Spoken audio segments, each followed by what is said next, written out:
goes Davis. Oh, my God. Davis is going to run it all the way back. Auburn's going to win the football game. Auburn's going to win the football game. He ran the missed field goal back. He ran it back 109 yards. They're not going to keep him off the field tonight. Holy cow. Oh, my God. Auburn wins. Auburn has won the Iron Bowl. Auburn has won the Iron Bowl in the most unbelievable fashion you will ever see. Oh, welcome in everyone to a brand new edition of the Dream Wager, episode 556. Today is Thursday, August 28th, 2025. Kid, 5-star Villa, how we feeling tonight? Not a villa. We have Secret Royals Hotel Resort in Punta Cana. So if you want to see me pull up, you can catch these if you really want to. Yeah. We here, I got some water, Dill. It's been a long day. Yeah, I see that IG story going crazy. I'm going to be honest to the people. Might not be my best takes today, but I'll have some good takes today. Don't let that go over your head. So I'm just glad to be here, Dylan. We don't miss days, even on vacation. We're live. We're here. And for the people listening, if there's a slight lag, I do apologize. We'll be back next week with the crispy Wi-Fi. So 5-star, but not 5-star Wi-Fi. I'll be honest, it depends. Like at times it's good, but I have a private pool outside of my room. You go to that pool, the Wi-Fi is over. But right here is good. You go, anywhere else in the resort is good. You go outside that door and go to the pool, the Wi-Fi is gone. I'm gonna be honest. So, but yeah, the grind never stops, kid. I appreciate it. Someone also tells me less than 24 hours, certain B-day tomorrow, right? Is that correct? Shit, still less than 6 hours. I'm gonna be honest. 6 hours. You're gonna go crazy. That's why we hear people. I'm turning the big 30. We celebrated Dylan's 30th just a month ago. So shout out 1995, baby. We here 1995 to infinity and beyond. And beyond. Great call, kid. Well, happy birthday, everyone. Say some happy birthdays in the chat for Elvis as well. He's enjoying it. I'm back here slaving. New York ain't been nice. I'll tell you that much. I've been in the boogie down Bronx all week. Not it. Shout out Bob. Yeah. But kid, let's get right into it. There is so much. Let's lock in. You got your water. You need to stay hydrated. No NBA news. Forget NBA right now. Forget it. We had a busy few days in the NFL, from trades, from signings, and I swear some of these GMs, they were listening to the last show. So when these news gets reported, please credit us. That's what I want to say off the bat. But man, I guess we should start today. Cowboys trade Minka Parsons to the Green Bay Packers. Not a terrible trade. They get defensive tackle Kenny Clark and 2 first-rounders, and immediately the Packers give him a 4-year, $188 million contract. He's going to receive $62 million the first year, $120 fully guaranteed.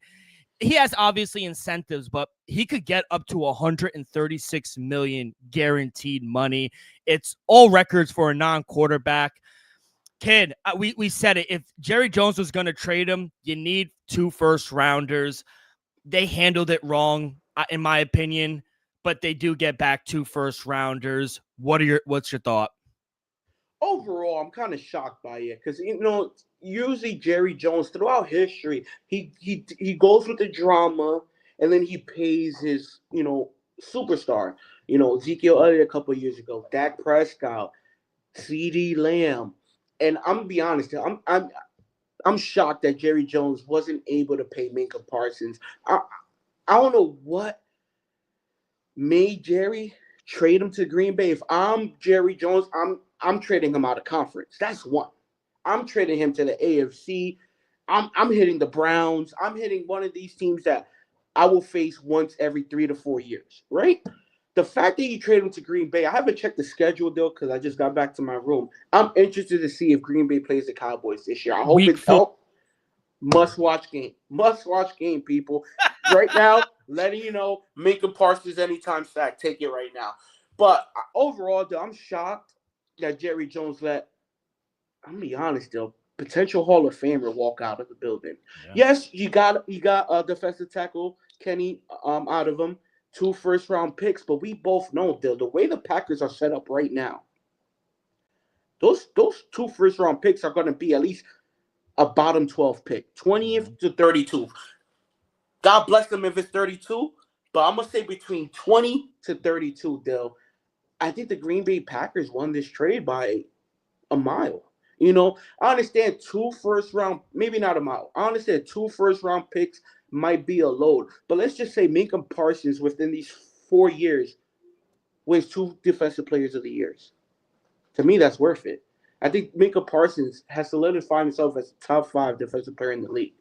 I think he's worth the money. I understand the contract is the highest paid non-quarterback in NFL history. He's getting more money than Patrick Mahomes. That I don't agree with, but at the end of the day, you got to pay for talent. And there's no doubt in my mind, Minka Parsons is going to be the highest paid non-quarterback in NFL history. So great move for the Packers. And I'm shocked that Jerry Jones finally didn't pay one of his drafted superstars. Yeah, week 4, Sunday Night Football, Packers at Cowboys. That is a must-watch game. At Cowboys. Yes. At Jerry, take Minka Parsons, 2+ sacks. I guarantee he's going to be at least plus 300, plus 2 something. He's going to have a game. You mentioned it. Highest paid non-quarterbacks. He is number 1, $47 million. TJ Watt at 41. Then you have Jamar Chase at 40.25. Myles Garrett at 40. But, what Minka Parsons did in just 4 years in Dallas, 4-time Pro Bowler, 3-time All-Pro, Defensive Rookie of the Year, 52.5 sacks, 9 forced fumbles, 4 fumble recoveries. He's going to be a Hall of Famer, kid. And he's on track, yes. Yeah, he's on track. And I'm just shocked. We talked about it a few weeks ago. They weren't handling it the right way. I don't know if he plays week 1. He is dealing with that back injury. We'll see, but regardless, I mean, what a move. He's playing week 1. He's playing week 1. I'm letting you know right now. Back injury, Dill, that's called negotiations. Yeah, they always say that too, right? But yeah, man, I was actually very shocked that they moved him. But not surprised. And look, I feel bad for Dallas fans. They trade Luka Doncic and then they trade Minka Parsons. I mean, obviously the Luka trade is way worse, but you do get 2 first-rounders. Yeah, Dale. At the end of the day, where does this put the Cowboys and where do they put the Packers? In my opinion, I think the Packers might be contenders now. I'm not gonna say should, but I might take them to be the favorite to win the NFC North now, Dill. Just because I think Minka Parsons is that impactful. I think he's gonna be. Maybe not. Let's just say he's not there week 1. I'm gonna go with you, though. I say he plays week 1, but let's just say we go with your theory. He doesn't play week 1. I still think Minka Parsons is good for 12+ sacks, maybe 14+ sacks in those 16 games. So personally, I think the Packers right now should be the favorite to win the North, and I think I'm not gonna put them as the top dog, but I think they quietly are contenders. You guys should have took my play plus 220 to win the division a few weeks ago because Elvis is right. They are plus 165 and they are the leaders to win the North in the NFC. So I agree. And what did we talk about when we were on the Green Bay Packers? We had J Mark on the show. Their front 7. That was the main concern. Quarterback, offensive line, running back, receivers, secondary, Matt LaFleur. Like, everything is solidified but that front 7. You add a generational talent like Minka Parsons, regardless if he plays top week 5 1 player. or not. Top 5 player. They are contenders right now. So I agree with the market. And if you want to take them to win the NFC, they are the second best team to come out of the NFC at plus 600. Where were they before the trade? Yeah, I know they were in second. Wow. So I'm telling you, they're contenders now. See, I haven't checked the numbers, people. Once again, you see where I'm at, I haven't looked You on a boat. Yeah, I was on the boat. I haven't looked at the odds yet, but what I'm thinking is are the facts. They are the second favorites to win the NFC. They are the favorite to win the AFC North. And I think Minka Parsons brings that to the table. There's no doubt in my mind, Minka Parsons is a generational talent. He's a future Hall of Famer. I won't go first ballot yet, but he's on his way. Now, you can make the case the Green Bay offense is a top 10 offense. Yeah. I know last year I said Jordan Love is a top 10 quarterback. I'm not sure if I put him there right now, but there's no doubt in my mind he could play like one. So you have a top 10 offense. If you're able to get a top 10 defense still, there's no doubt in my mind Green Bay should be the second favorite coming out the NFC. 100%. We got a lot to talk about, so we'll put a cap in this one. Another guy we said who's going to get paid, Terry McLaurin, 3-year extension with the Redskins, worth up to $96 million. He's making 32.33 a year. That's sixth in the league, right under Garrett Wilson and DK. We said it. He's going to be around that 30 to 32 round mark. I'm happy he got it done. It's a 3-year deal, and now he has a chance to negotiate in another 3 years. I called it, Dale. I want to give myself some credit on this. I said Scary Terry has to get a deal. Washington has to get a deal today, no later than Wednesday, Dale, if they want him week 1. Remember, they need a full week of practice and walkthrough. There's no way you're going to have a full week of practice and a walkthrough under your belt if you're not signed that day. So the fact that they were able to sign him that night on a great deal, I think, don't get me wrong, I'm on record saying I think he would have got a little under DK at $31 million. The fact that he's the sixth. I think he's tied for fifth, but I'm going to go with you. Sixth highest paid wide receiver. Do I think Terry McLaurin is a top 6 wide receiver? Absolutely not. But is that the going rate for your number 1 wide receiver in the NFL? Absolutely. So I think Washington Commanders at the end of the day looked up and said, if we want a chance to replicate last season, go to another NFC championship, hell, possibly even contend for the NFC and the NFL title, we need Scary Terry on the team. So I'm glad that they were able to bite the bullet, and now Washington Commanders are setting themselves up to possibly replicate last season's success. Yeah, number 5 is Garrett Wilson at 32.5. He's at 32.3. So just right under him. And DK's at 33. So, yeah, I thought people said he was going to get DK number. I didn't think so. I'm actually surprised he got this. And you know what? Terry McLaurin probably came to Terry. They said, hey, listen, 3 years, 96. Let's get it done. He probably was like, shit, let's sign. This is probably the most I'm going to get. Yeah, to me, that's a great deal for both sides because it's a 3-year deal. Initially, it's really a 2-year deal, so I think Scary Terry won the battle, the trade war, the negotiation war, and I think the Washington Commanders sat back after the deal was done. He was like, you know what? We have a number 1 wide receiver. And Dylan, I don't know if you noticed, the 3-year deal ends on Jaden Daniels' last year of his rookie contract because they know they're going to need to possibly spend $500 million on Jaden Daniels if he keeps going on the path he is. Yeah. Let's go to the Houston Texans. They are not activating running back Joe Mixon on that 4 p.m. deadline. So he's ineligible to play the first 4 games of the season. He's dealing with that ankle injury. He's moved to the non-football injured list. So he's out for the first 4 games. Here comes Nick Chubb. We talked about it. We had Munaf on the show. Fantasy reasons. I don't know if you would still draft Joe Mixon, but Nick Chubb is the RB1. Dameon Pierce is RB2 for the first month of the season. Yeah, I think I'm surprised. We understand he was dealing with an injury. Now looking like he won't get signed for the year. Dameon Pierce, he's been there. He's done that. He's been with the franchise his whole career, I believe. Nick Chubb, we all know what Nick Chubb was prior to the injury. He was a top 5 running back for multiple seasons. If not, you can make the case. I'm not gonna put him, but some people make the case he was the best running back in football for a couple of seasons in Cleveland. Now, a year apart from the injury, we saw the couple games last year. Didn't look great, but now a full off season under his belt, though. Maybe the Texans like what they've been seeing. Maybe it seems like 2022, 2023 Nick Chubb. And I have no doubt in my mind, especially the way surgery goes nowadays, it's not like it's 20 years ago, ACL injury, you know, a player doesn't come back the same. Now, some of these players come back better. So if Nick Chubb comes back the same, if not better than he was a couple years ago, though, I think the Texans possibly, one, make the right decision, two, got to steal with Nick Chubb.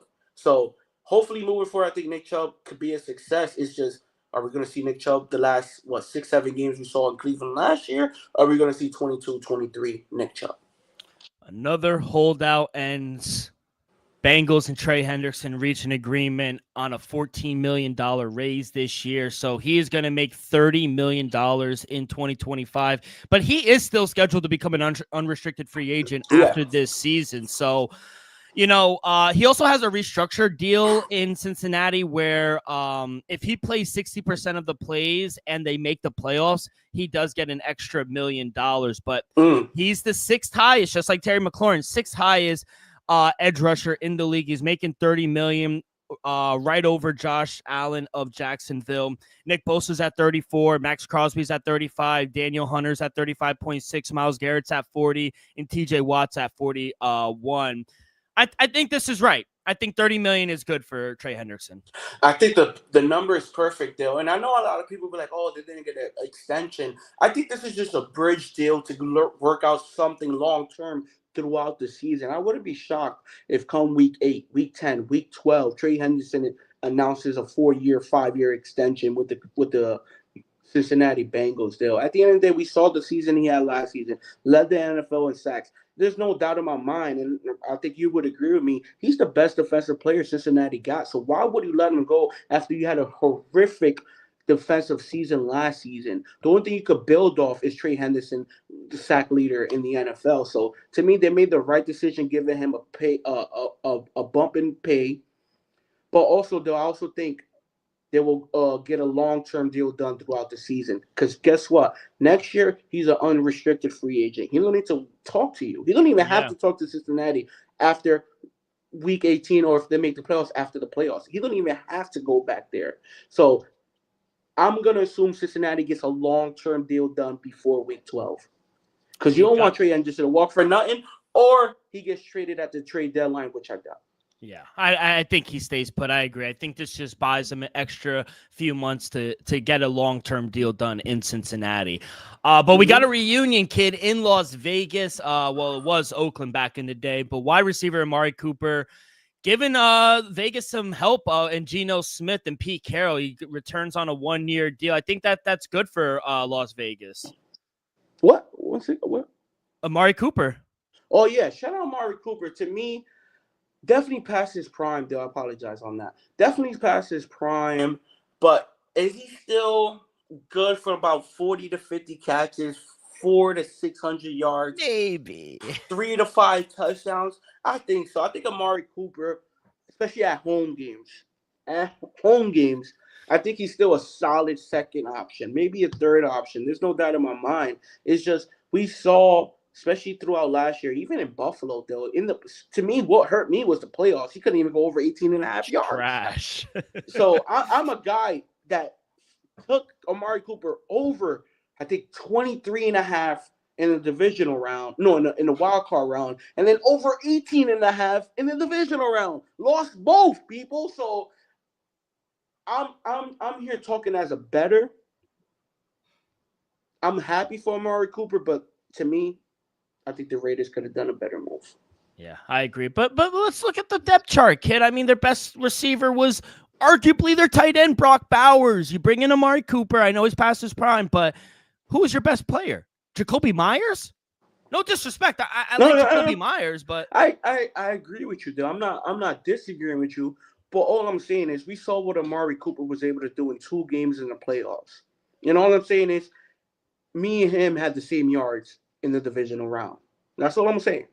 I wasn't on the field. Yeah. I wasn't going to pay millions of dollars. No, you're right.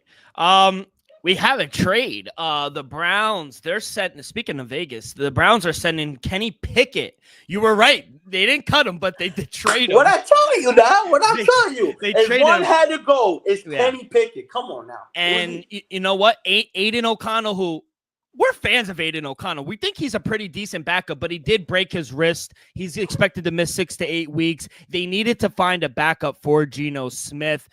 Browns are getting back a 5th-round pick for Kenny Pickett. So right now, Pro Bowl Joe, he is the number 1. Dylan Gabriel is 2. And number 3 is Shedeur Sanders. Unfortunately. Pro Bowl Joe. Super Bowl Super Joe. Bowl champ. Yeah, Super Bowl champ. Super Bowl MVP, Joe. Wait, did he? Yeah, he won Super Bowl MVP. Jacoby Jones could have won it, but hey, that's not the here or there. Shut up. I'm not surprised Kenny Pickett. I was on record for months saying he will be the odd quarterback out. There's no way you draft 2 quarterbacks and just cut them. I mean, that's a waste of a draft pick. And then with Joe Flacco, there was no doubt in my mind he was a week 1 starter. We already hit that prop, people. I think it was minus 120 or plus 120. Joe Flacco to be the week 1 starter for the Cleveland Browns. So cash that already. Am I shocked that Dylan Gabriel is the quarterback 2? No, Dale, because you can make the case Dylan Gabriel outplayed Shedeur Sanders. I understand in the week 1 preseason, Shedeur looked pretty good, but that was his best outing. Week 2, week 3 wasn't that impressive, to be honest, Dale. Let's just be honest here. So we all fans of Shedeur. We all think highly of him, but he has a lot of work to do, and hopefully sometime this season, there's no doubt in my mind Shedeur will get snaps for the Cleveland Browns this year. The question is when. That's the question. Yeah. We have another running back who's out for the first 4 months. Tajay Spears, he suffered another high ankle sprain, so he's in a walking boot. He's on IR as well. He's going to miss the first 4 games for the Tennessee Titans. Also, you were right. I mean, we knew they were going to – I'm going to switch over to the Saints now. They named Spencer Rattler the starting QB. We thought it should have been the rookie because, to your point, which you've been on record saying for the past few weeks, we know what you're getting out of Spencer Rattler. You draft this kid for a reason. Now, we're not saying he's your franchise guy, but Kellen Moore, let's see what the kid has. Honestly, I mean, Sundays are going to be boring for Saint fans, but I don't know. We were wrong on that one. So we got 2 of the 3, or at least I got 2 of 3 because you didn't believe in Daniel Jones. I did. Yeah. So overall, is it the move we expected to happen? Yes. But is it the right move? We got to see about that. Just because if your goal, let's just say, I don't want to use the word tank, right? But let's just say the owner was like, you know what? We're not going to judge your first season as the Saints head coach. And then, the quarterback draft class is heavy next year. I can make the case Kellen Moore sabotaging the New Orleans Saints season, starting Spencer Rattler. I don't want to go there. But we know what we have with Spencer Rattler. If you're going to draft the kid in the 4th round, why not start in week 1? It's not like you're favored to win the division. You're only favored, I think, in 2 games, 3 games throughout the season. So why not see if you have your potential future quarterback in the locker room right now? Why start Spencer Rattler? You know he's not the future. Shit, I would throw the kid in there and see if he's Brock Purdy. Who knows? Who knows? So only way you're going to find out is when he's starting in the game. So why delay that process? We got another homecoming. Panthers and Vikings finalized a trade with Adam Thielen returning to Minnesota. If you didn't know, Adam Thielen was born in Minnesota, went to college at Minnesota State. He made the Vikings as an undrafted free agent. He spent his first 9 years there, and now he's back home. Vikings get Thielen, a conditional 2026 7th-round pick, and a 2027 7th-round pick. Panthers get back a 2026 5th round and a 2027 4th rounder. He played there for 9 years, and now he returns. I love this, especially because Addison is going to be out for the first 4 games. To me, this is one of those moves that you crack a smile just because we saw what Adam Thielen was for Minnesota. Him and Kirk Cousins put up tremendous numbers. I remember at one point I was trying to trade my ass off for Adam Thielen a couple years ago in fantasy. He was a stud though. Even his first season in Carolina, he was putting up numbers. I think he put up over 1,000 yards. Yeah, he did. So there's no doubt in my mind Adam Thielen still have gas in the tank. There's no doubt in my mind he's going to be a valuable slot guy, second or third option for this Minnesota Vikings team. I think it's JJ McCarthy. I think the best beneficiary is the Thielen family JJ. and JJ McCarthy, Let's just because go. it's a true vet. Yes, you got Jada, you got Addison, but now you got a true vet in Adam Thielen who could, pick you up at times and whatnot. So I think it's a great move for the Minnesota Vikings, bringing back a true vet and also a crowd favorite.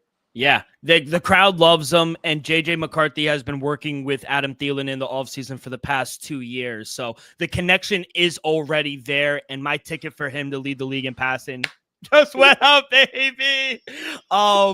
Let's go to another guy. Chiefs, Rashid Rice, 6-game suspension for violating personal conduct policy. He's going to miss the first 6 weeks. Week 1 in Brazil against the Chargers. Week 2, Eagles at home. Week 3 at the Giants. Week 4 Ravens. Week 5 at Jaguars, and Week 6 Lions. That's a tough stretch, kid. Absolutely, but what I said a couple weeks ago, does that really change anything? We knew he was going to be suspended. Yeah, was it going to be 3 games, 4 games, 5 games, 6 games? Now we found out in 6 games. The Chiefs are the Chiefs, though. Rashid Rice is a special talent. Drafted him last year. He was putting up great numbers before he tore his ACL. So, to me, I think he just takes these 6 weeks, trains, makes sure he comes back 110%, and gives everything he has for the remainder 10, 11 weeks of the season. Do you think offensively, though, they struggle for the first month and a half? Because I do. I mean, he's their best receiver, and how Travis Kelce just got engaged, his mind's not on football. Like, what's going to happen? I personally, I think they'll be just fine. Yes, maybe they're not as deep as a wide receiver core than it was what they had, years prior. But at the end, you got the best quarterback in football. You still have maybe not the best tight end in football. I'm going to still give him top 5 in Travis Kelce. You have one of the best offensive play callers in football, if not the best offensive play caller in Andy Reid. So I think the Kansas City Chiefs will be just fine. Would the offense be a little sluggish without him for the first couple of weeks? Possibly. But there's no doubt in my mind Kansas City offense will be just fine without him. And then lastly, kid, I did not expect. I felt like this one came out of the woodworks a little bit, but Kyle Hamilton, all-pro safety, and the Baltimore Ravens, they reach an extension, 4 years, $100.4 million extension. It's the largest for a safety in NFL history, $82 million guaranteed. The previous record was $45 million guaranteed for a safety. It ties him to Baltimore till 2030. Kirby Joseph was the highest paid safety at $21 million. Kyle Hamilton's making $25.1 now. Ravens were busy this offseason. Kyle Hamilton, 4 years, $100 million. Derrick Henry, 2 years, $30 million. Ronnie Stanley, Hall of Famer, 3 years, $60 million. Rashad Bateman got paid. Lamar Jackson, he's also a contender in the next 2 years for another contract. But, kid, Kyle Hamilton's one of the best safeties in the league. And I think he proved it last year. Let's not forget, people. I think after week 8 or week 9, they had a top 3 defense. Yeah. And it was because Kyle Hamilton started coming in and started playing linebacker. He was kind of a spy / linebacker. He'll still play safety, but we'll see him down low as well. So I think you had to give this contract to Kyle Hamilton just because he's much more than just a safety. He's honestly the anchor of your defense. I understand you got a ton of dogs there, but we saw it last year when the defense and this Ravens team hit the switch is when Kyle Hamilton started playing safety and also linebacker, coming in as a spy. So to me, he's worth the money, and I think we're going to see the Ravens once again. I mean, hopefully it doesn't take 7-8 weeks for that offense to be clicking. I think it might be clicking week 1, and I think Kyle Hamilton is the reason. Yeah, I agree. I think he is the anchor to that defense, especially who left? No. As soon as he got drafted out of Notre Dame, I think he's been one of the best. You mentioned it. He moved to nickel. Played kind of the nickel safety position, and after that, they probably were the best defense in the league. After that, we saw 2 really good teams make defensive changes: the Eagles and the Ravens, and both of them were top 4. Well, obviously Eagles won mid-season at that. At mid-season, that comes down to coaching. But yeah, kid, we had a lot to talk about. Anything I missed, or did I kind of fill you in for everything? you fill me in on a couple things. I'm not gonna lie. All right, Totally cool. forgot Amari Cooper went back to the Raiders. Yeah. I just had to talk. I just mentioned it, and I know it wasn't big, but you were an Amari Cooper better for the playoffs. I was. So this year I might fade him. Yeah, we might fade him. Honestly, Amari, you owe me some money, dog. If you can, send me some bread. Bro, it is your birthday. And it's my birthday as well. If you could send me some bread, because Axdale and everything on the parlay, everything hit. But Amari Cooper. That shit's crazy. Crazy. 2 weeks in a row. Yeah. 2 weeks. Kid, we do have a nice interview with Jen Piacenti of Shark Bets. But before we do that, a quick word from our sponsor. We're brought to you each and every episode by Viva Tequila Seltzer. The Viva shipment just came in and is on the side of the desk. We got new flavors as well. So shout out CT for sending some of the Viva here. It is no wonder why Viva was voted #1 hard seltzer in the world by San Francisco World Spirit Competition. With only 88 calories, 0 carbs, 0 sugar, and a light 4.5 ABV. Viva is the perfect drink for your post-game celebration, as it was created with that active lifestyle in mind. We flavor tequila seltzer because flavor is the spice of life, and we like our drinks with just a kick, just like how we like our lives, whether it's Huckleberry playing around a golf with the boys or an elderberry watching college football week 1. It doesn't matter. Our favorites pair perfectly with that Artisanal Blanca tequila for that subtle and refreshing drink. I believe here at the Gym Wager and at Viva is to live long, live well, and live it up. And now, here is our interview with Jen Piacenti. All right, great interview with Jen. Kid, on vacation, you drinking tequila or no? Of course. Okay. Mixing. I'm trying not to, but it gets ahead of you sometimes. Yeah. You know, so like, you know, if my girl don't finish the drink, I'll drink a little bit of it. And she was out here drinking rum. So no, that's good. Yeah. Rum and Coke is banging, bro. Nah. See, it wasn't rum and Coke. Oh, what was it? Just rum straight. No, was it rum with pina colada? Yeah, rum with pina colada. And I was drinking Jose Cuervo with a few things. Yeah. And this morning I was drinking Barcelo. Yeah, I've been drinking. What Drake said? You can't drink all day if you don't start in the morning. Damn. Okay, kid. You know, bottle of champagne for breakfast, you know. You had a champagne, huh? I saw the chicken and waffles. That shit look good. You know, buffet. You know. Something light. All right, kid, let's start with hey, kid, this is our last division at two-a-days. We are almost done. NFC West, we will start out west, obviously, in Arizona. The Arizona Cardinals to win the Super Bowl 40-1, to win the NFC 19-1. They have the third best division odds at +390, to make the playoffs at +124, to miss them at -152. Total win total is at 8.5. If you like the over, it is at -120. At even money, if you don't like it. Now, this is Jonathan Gannon's third year here. I don't know how I feel. They're only favored in 7 games. They don't have the toughest schedule, but I really didn't like what they did in the draft. I don't know how I feel about Kyler Murray. He did play a full season last year, but we kind of know what we have out of Kyler Murray at this point. I think they have a decent line. Receivers, running backs. I really hope we see that upgrade in Marvin Harrison Jr. He didn't have the best rookie season. It kind of took him and Kyler Murray to have that chemistry. Secondary, I do like. I don't feel good about Jonathan Gannon, and I don't feel good about that front seven. I don't like them to make the playoffs. Now, they're only favored in 7 games. I counted 8 a few times, and then I counted 9 like once or twice. Kid, I'm just going to stay away from it. If anything, I probably would take them to miss the playoffs at -152, but I don't want to bet that. So, I don't really feel confident about the win total. I think it's a week-to-week team for me. I would bet the Cardinals. I'm not high on the win total at all. Yeah, Del, I agree with you, man. Shockingly, we were both on the same thing. I had to stay away from the win total. Look at me wrong. Do I see 8 wins? Absolutely. Do I see 9 wins?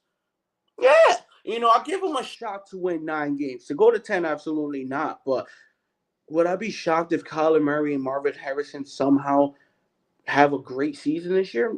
Absolutely not. Won't be surprised. It's James Conner is going to be having another double-digit touchdown season. Can the defense improve a little bit?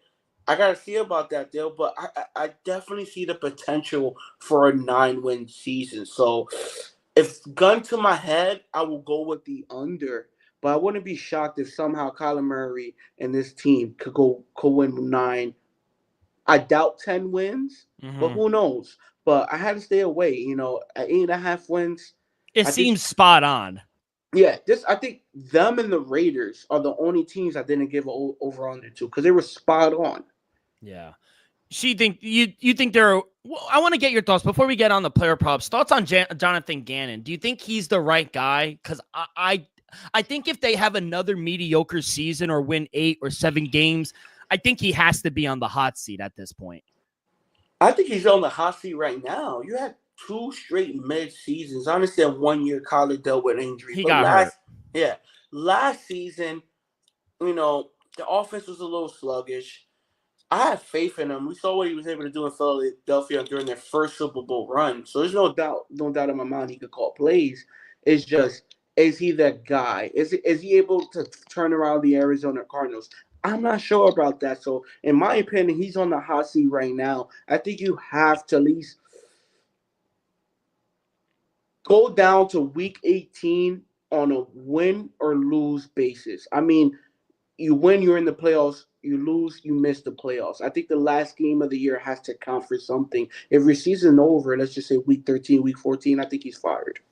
Yeah, I agree. All right, let's get to the player props, and we'll start with Kyler Murray. His passing yards is at 3,375.5 at -114 both ways. Touchdowns I thought was kind of high, if I'm being honest. It's at 20.5. Even money if you like the over, -132 towards the under. And his rushing prop, before we get to James Conner, is 475.5, -114 both ways. 4.5 rushing touchdowns as well at +122. The under is at -162. What are we feeling here? Now he did play the full season last year. Coming off that injury, it was actually a positive to see him play for the whole season. What are we thinking here for Kyler Murray? Last season he had 3,850 passing yards, 21 touchdowns, 11 INTs, which is a little high in my opinion, Dill. But if Kyler Murray, it's a big if, people. When he's healthy, there's no doubt in my mind he goes over this number. His rookie season, 3,700 passing yards. His sophomore season, damn near 4,000 yards. His third season, 3,700. Over 3,700 passing yards. So if he's playing 15, 16, 17 plus games, there's no doubt in my mind he's going over his number. It's just, is he going to be able to stay healthy throughout the season to go over the number? That's the biggest question. It's not the talent, it's the health. So with that being said, they'll give me the over 3,400.5 passing yards. I think the offensive line could protect them. I also think it improved just a tad. And then also, I agree with you. The numbers a little high. It's not the lowest, but give me the over 20.5 passing touchdowns at -110. I'm going to go back to his sophomore and even last season. Sophomore, third season, and last season, he went over this mark. And I think this year, with another offseason with Marvin Harrison, I think the connection is going to build. And let's not forget, I always forget his last name, but the tight end in Arizona is no joke. McBride. McBride is one of the best tight ends in all of football. So now another offseason with McBride, another offseason with Marvin Harrison. And we saw the pictures of Marvin Harrison Jr. God put up some bulk, Bill. Put up some pounds. Ohio State. So I think Kyler Murray is due for another good season if he's not injured. We just had a report real quick. NFL writer Jane Slater for Minka Parsons, quote, he said he went back to the Cowboys about an extension with empathy when the trade interest was leaked. The Cowboys' response to Parsons was, quote, play on the 5th year or leave. Wow. That's, yeah. 2+ sacks, week 4. Take it. Take it now. I agree, though. I think 3,375 is kind of low. I do expect a second-year burst out of Marvin Harrison Jr. Trey McBride is a top 5-ish tight end. I think we could see a big year. I also think 475.5 rushing yards is kind of low for Kyler Murray as well. What do you think about James Conner, though? 875.5 minus 114 both ways. His rushing touchdowns at 7.5 at minus 122 towards the over, minus 108 towards the under. What are we feeling here for James Conner? Yo, give me James Conner over. Having two back-to-back 1,000-plus yard seasons. Don't get me wrong, 875 is respectable. I understand why he's at that number. But let's not forget, people, since 2021, he had 750, 780, 1,000, and 1,094. He had 15 touchdowns in 2021. 2022, 7 touchdowns. 2023, 7 touchdowns. In 2024, 8 touchdowns. Hate him or not, James Conner is a productive running back. I don't know if you want to put him top 10, top 15. I don't want to rank him. All I'm saying is he's going to put up some numbers still. And I think he's always a solid number 2 or number 3 option at the running back or flex in fantasy. So give me over 875.5 rushing yards and give me over his touchdowns as well, Dill. There's no doubt in my mind. If the offense improves, James Conner probably will even have a better season than he had last year. Yeah, I ranked James Conner my 12th best running back in the league, and I think that's pretty fair. He at times could be a top 10, but he's definitely a top 15 running back. And 875, like you said, back-to-back 1,000-yard seasons. I like him. I think 875. I don't think is low. I think it's right, but I do think there's a lot of opportunity to get back to 1,000 yards. Let's go to the man of the hour, Marvin Harrison Jr. Receiving yards 975.5, minus 114 both ways, 6.5 touchdowns at minus 122, favored towards the over, minus 108 if you like the under. Yeah, give me the over. I expect a bounce. I expect a big jump in sophomore year. It took him a little while, but once it did get going, you saw that chemistry and how good he is and why they drafted him number 4 overall. I think he's going to get 1,000 yards this season. 6.5 is low too. I don't want to lay minus 122, but I expect 7 to 8 touchdowns from Marvin Harrison Jr. What do you think, kid? I expect an 8+ touchdowns from Marvin and maybe 1,200+ yards from Marvin Harrison. Dill, we can't forget the first 4 to 5 weeks of the season. Marvin Harrison was honestly not a disaster, but I just say underachieving. Wasn't living up to the 4th overall pick, especially when Brian Thomas Jr. and Malik Neighbors was on a pace ahead of him. So I think this year we're going to see Marvin Harrison Jr. take off. I think he's going to finally establish yourself as a true number 1 receiver. And I think 975.5 is the right number. But I think it's too low. I understand last season wasn't that productive. I expect a huge bounce back season for Marvin Harrison Jr. Like I said, he gained a couple pounds. He looked like he's been in the lab. I think he's focused. And I think he honestly, personally, not happy with the season and numbers he put up last season. So give me over 6.5 touchdowns and also 975.5 receiving yards, and give me a sprinkle at over 1,200 receiving yards. I love that. And if you look at Trey McBride, the market shows he might get 1,000 as well. His number's at 900.5 minus 114 both ways. And if you like the touchdowns, which I know he didn't get a lot. That was like the streak. He went like the first 10 or 12 weeks without a touchdown. It's only at 4.5, but if you like the over, it's at minus 136 plus money for the under. I think we see 1,000 yards from Trey McBride. He is so good. Yeah, and there's no doubt in my mind he might be the second option at the wide receivers tight end position, just because you saw the season he had last season, and I think all the attention will be more towards Marvin Harrison Jr. and that's why it frees up McBride over the middle. So I'm with you. They'll give me the over. I think he's live for 1,000 yards. I'm gonna stay away from touchdowns now, just because he struggled. Yeah. He just didn't accumulate too much last season, but it was no doubt in my mind he could go over in both. Give me the over receiving yards at 900.5. Let's go to the Los Angeles Rams. Very interesting team, I think. To win the Super Bowl 20-1, to come out of the NFC, I think they have the 5th best odds at 10-1. They have the 2nd best odds to come out of the West at plus 200. To make the playoffs, minus 148. To not make the playoffs at plus 120. Win total is at 9.5. The over is at minus 125. If you like the under, at plus 105. Kid, I'm interested to see where you're going to go. I'm going to let you go first in this one. Dale, you was high on the Rams last season. I'm not going to say I'm high on them, but give me the over 9.5 wins. I caught minus 145 a little chalky. I'm seeing other numbers mind you, you know where I'm at. Didn't get the best odds out here, Dill. But give me over 9.5. There's no doubt in my mind the Rams offensively might be a top 10 offense. I'm gonna be honest. If Matthew Stafford stays healthy, we all know he can sling it. Now adding Devontae Adams on the opposite side of Puka Nakua, and you got Kerlon Williams there. If Matthew Stafford stays healthy, and let's not forget, people, throughout in the playoffs, this was the best team that played the who played Philadelphia Eagles the best. They didn't blow out, and they were right there with them in the snow. Sean McVay, Matthew Stafford, this offense there, I think they have the potential to do big things. It's just, can the defense hold up? And I think they can. I think the defense can, though. They drafted some young studs last season. Now in their sophomore year, another year in this defensive playbook. Give me over 9.5 wins. Give me them to make the playoffs. A little chalky at -160. I'm in on the Rams. Not as high. I'm not saying they're going to win the NFC now, but I think they have a chance to win the division, and I like them to make the playoffs, and give me them for 10+ wins. Yeah, obviously they did lose Cooper Kupp, but they bring in Devontae Adams. That should help. I like the tight end that they got out of Oregon in the second round. They didn't have a first-round pick, but he's going to back up Tyler Higbee as well. They bring in a national champion, Josiah Stewart, should help the defensive line with Jared Verse out of Michigan. He's a pretty good guy as well.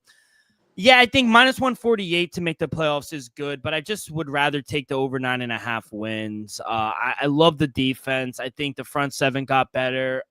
Even though they did lose Aaron Donald, he retired. But, obviously you can't replace. We talked about it with Jennifer on the interview. You can't replace a guy like Aaron Donald. But you bring in a guy, Josiah Stewart, and they bring in Ohio State defensive lineman Ty Hamilton. I think the front seven is going to be good. Obviously, you had Defensive Rookie of the Year finalist Jared Verse, who is an absolute fucking beast as well. And I love offensively. Like, I was high on this team last year, and arguably they gave the Eagles a run for their money. I like the offensive line. I like Karen Williams. I think they have a great receiving core. We know how good the coaches and Sean McVay. You got Mike LaFleur, brother of Matt LaFleur, as the OC. The one big issue I have is Matthew Stafford.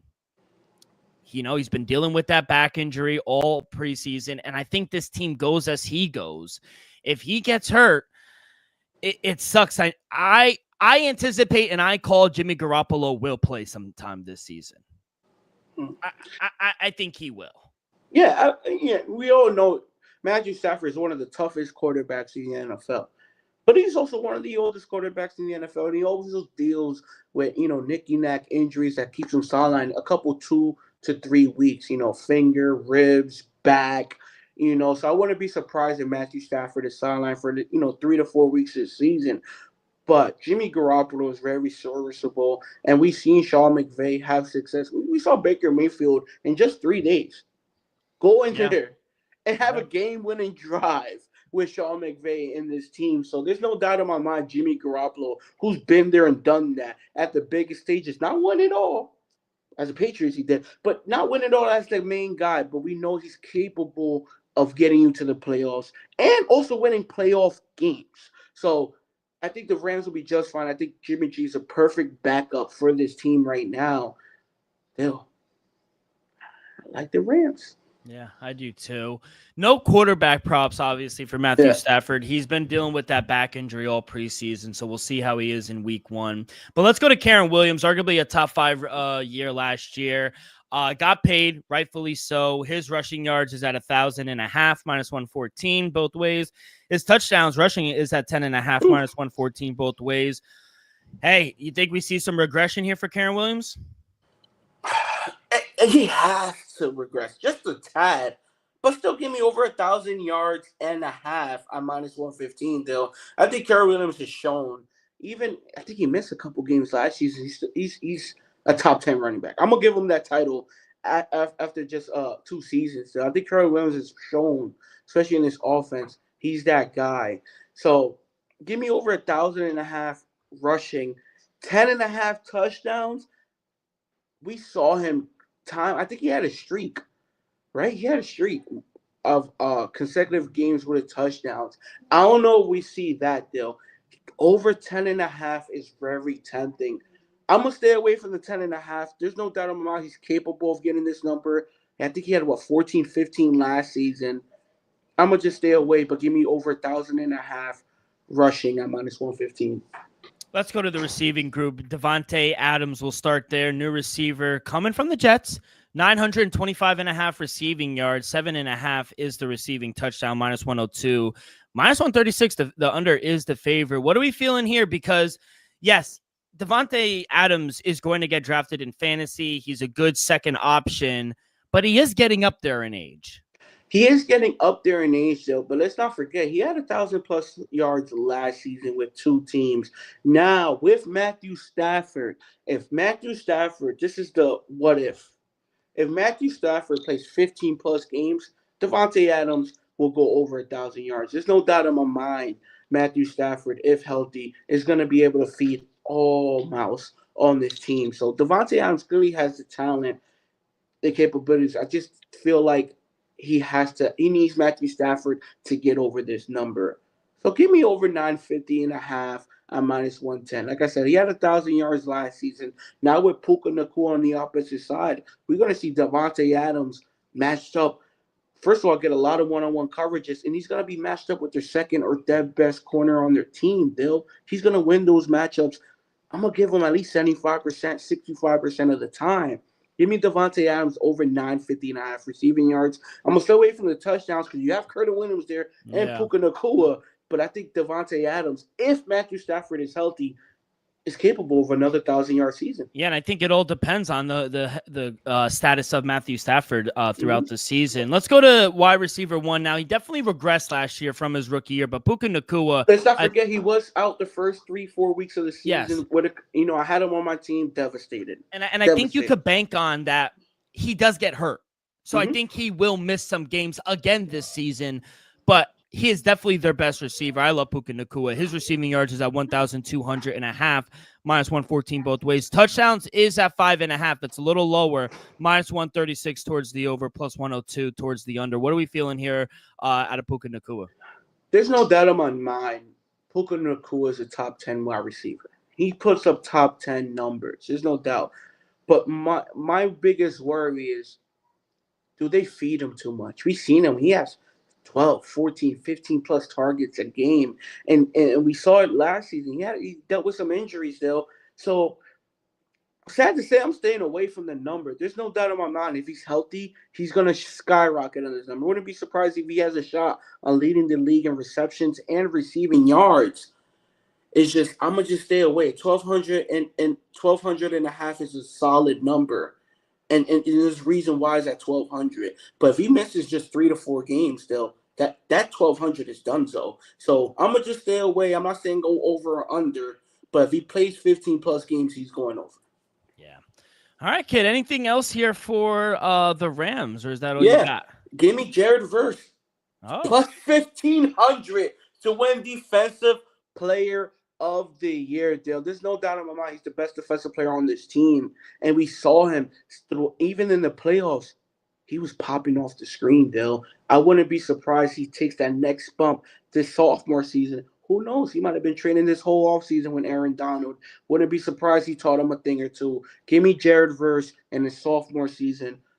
A sprinkle, plus 1,500 Defensive Player of the Year. I love that. A little sprinkle, a little pizza bet, kid. Mm-hmm. All right. We only got 2 more teams, kid. We only have 2 more teams, and we are finally done with our 2-a-days. But let's go to week 1.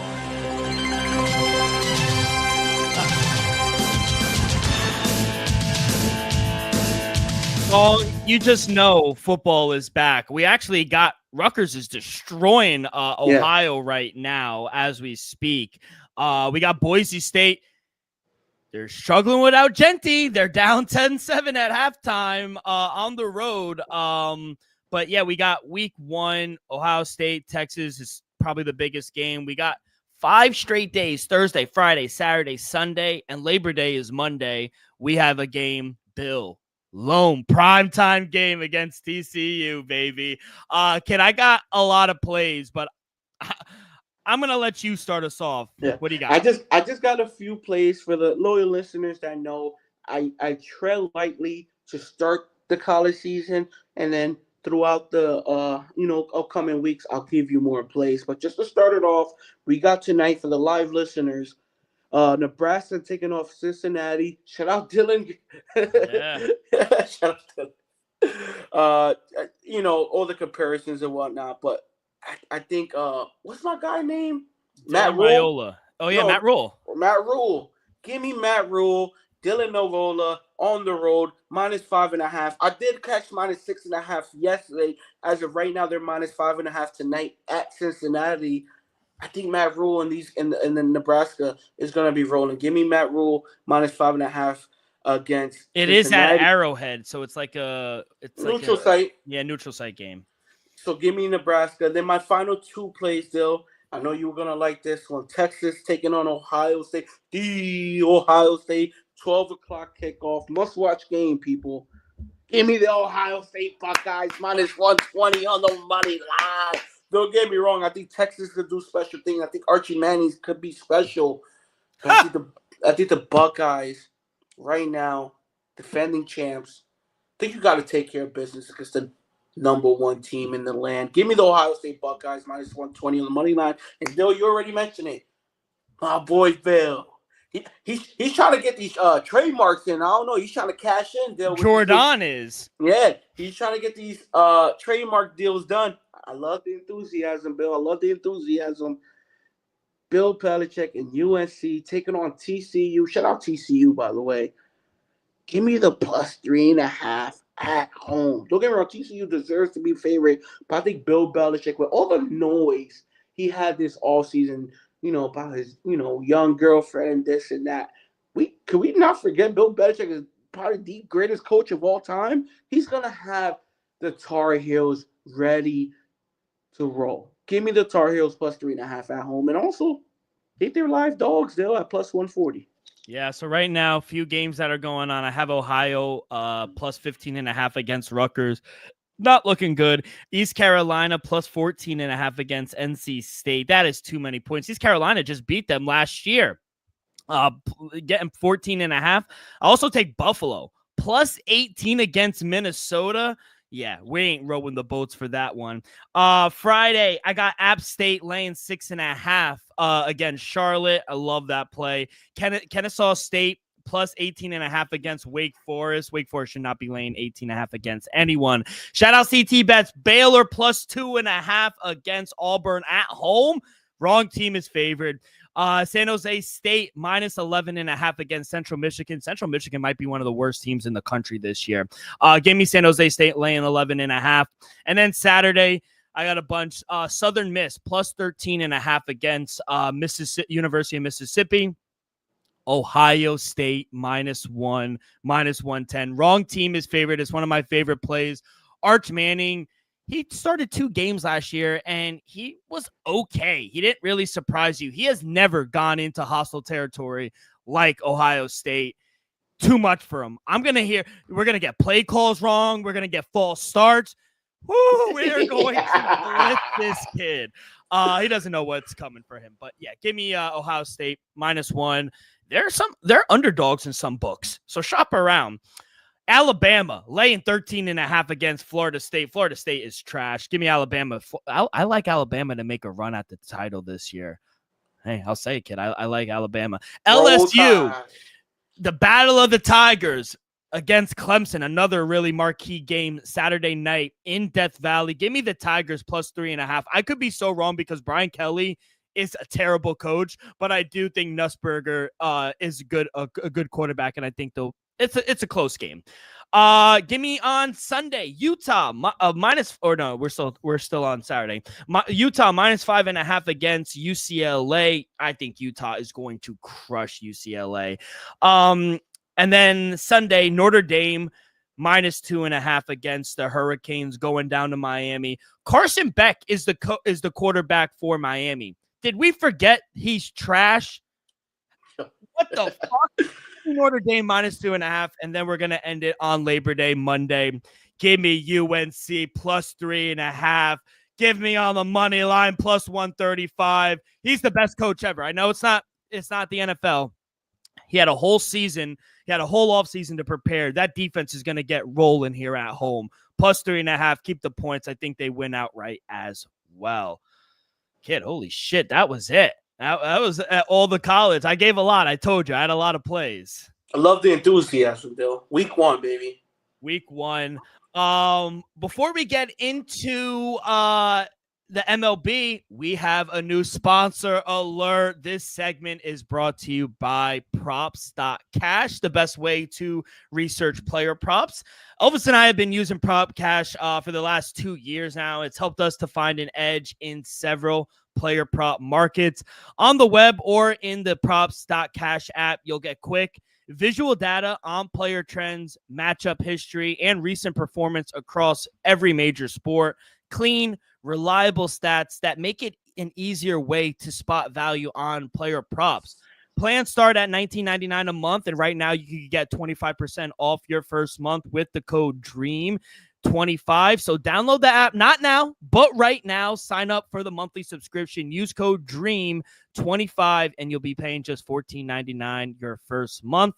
Level up the props research today at props.cash. And kid, we'll have one. We're going to ask you one right off the bat here. And it's week 1. Philly, Dallas Cowboys, Jalen Hurts. His prop is at 212.5, minus 113 towards the over, minus 111 towards the under. He's hit this in his last 2 games in Kansas City in the Super Bowl and against Washington. Last 10, though, he's 40% towards the under. What are we feeling here for Jalen Hurts? You taking his over or under passing yards? I tell you right now, I kind of love the over just because what pressure are the Dallas Cowboys are going to be able to produce without Micah Parsons and with a week left to go to prepare for the Philadelphia Eagles. Let's not forget, even with the injuries they have on the offensive line, the Philadelphia Eagles have one of the best offensive line in football. And I think Jalen Hurts, not saying he has to prove, but I think he's got to show people he could pass the ball too. He's just not just a QB sneak type of what is it? The tush push. Yeah. So I think Jalen Hurts is live over 212.5. I think it's also a low number for a defense who I believe, without Micah Parsons, is not going to be able to pressure the quarterback as much. And I also love, Bill, and it will go perfect with that prop. Give me Devontae Smith. Over 55.5 receiving yards. So if you want to pair them both up, if you want to parlay them, up to you, people. But give me Jalen Hurts, like the over 212.5. But I love, that's an official week 1 play early, people. Give me Devontae Smith over 55.5 yards at minus 110. I love that. So download Prop Cash now, sign up for the monthly subscription, and use promo code DREAM25. Okay, let's get to the MLB slate, and we'll take us home. No pun intended. Any MLB plays you like here for Friday? I got a few that I like, actually. Yeah, I just have one. You know, I was looking at the slate, didn't want to go too heavy because, it's been a rough season for your boy on the diamond. Let's just be honest. I'm going to take a swing. Don't love this pitcher at all. Nestor Cortez starting for the San Diego Padres, taking on Minnesota Twins in Minnesota. You got Zabi Matthews. Don't love either of these pitchers, but I'm going to take a shot with Nestor, Dill. I'm going to take a shot. Give me San Diego Padres on the road, minus 120 on the money line. Might regret this later, but Minnesota's been a fade. Losers 4 out of the last 5. I think San Diego, we saw the series you had with the Dodgers. They got their eyes on the prize, Dill. They got a chance for the division. I think they got to take care of business in Minnesota. Give me Nestor Cortez and the Padres, minus 120 on the money line. Yeah, minus 120 is a very fair price. I'm not the highest on Nestor, but I do think minus 120 is a good price. Here comes the rookie, Jonah Tong. The Mets are calling up another rookie. Now, I know you look at this minus 150, minus 160. You're like, damn, that's a steep price for a rookie. But, The kid is really good. He's arguably the best pitcher in the minors. 10-5. He has a 1.43 ERA in 113 innings. Kid, he threw 11 scoreless innings in AAA. It's hard to keep a guy that good when he's dominating the minors. I think it's the perfect time to bring him up. Kodai Senga has been struggling, and I think he's getting a good spot against a Miami team who's struggling to score some runs right now. Mets are hot. They just swept the Phillies. Give me the Mets -1.5 for Jonah Tong. I believe in the kid. I think it's a really good spot for him. I like the Royals as well, -120. Detroit's not playing the best baseball right now. Seth Lugo has been really good at home, and Detroit is just – they're not hitting right now. I trust Lugo. I trust that bullpen a little more than I do Detroit right now. So I like that. What else did I like? I know we don't like to back the Texas Rangers on the road, but Jack Leiter is really good. And I just think with the way they're hitting the ball right now, I think this is a good spot, and you're getting plus money as well. So I would take a shot on Texas as well. But kid, that's going to do it. Any last words before your birthday? What do we got planned? We're going to go out to eat. I booked an excursion for Saturday. So tomorrow, I'm just going to relax, enjoy it, get right. There's a water park next door, so I'm going to hit the water park and just enjoy myself here, though. I'm going to just have a good time. Go out also got a steakhouse here, so we're going to do hibachi tonight, steakhouse tomorrow. How do you get your steak? Medium, come on. Okay, I like it a little medium well. I like medium sometimes. It depends on the steakhouse, but I could it depends. Snake depends on the steakhouse. Yeah, but medium. Kid, bloody. Enjoy the rest of your vacation. We'll see you back in Jersey. Happy birthday! Good luck on all your bets. Hey, try to watch a little of that Ohio State game. I know you're enjoying it, but try to watch some of it. We'll talk to you. I will be able Monday. to. I got an excursion. Oh, that's right. That's right. Yeah. I'll send you the clips. No, I'm going to watch all the highlights when I get back. Okay. All right. Well, enjoy the games. Good luck on all your bets, and we will see you guys next week. Peace.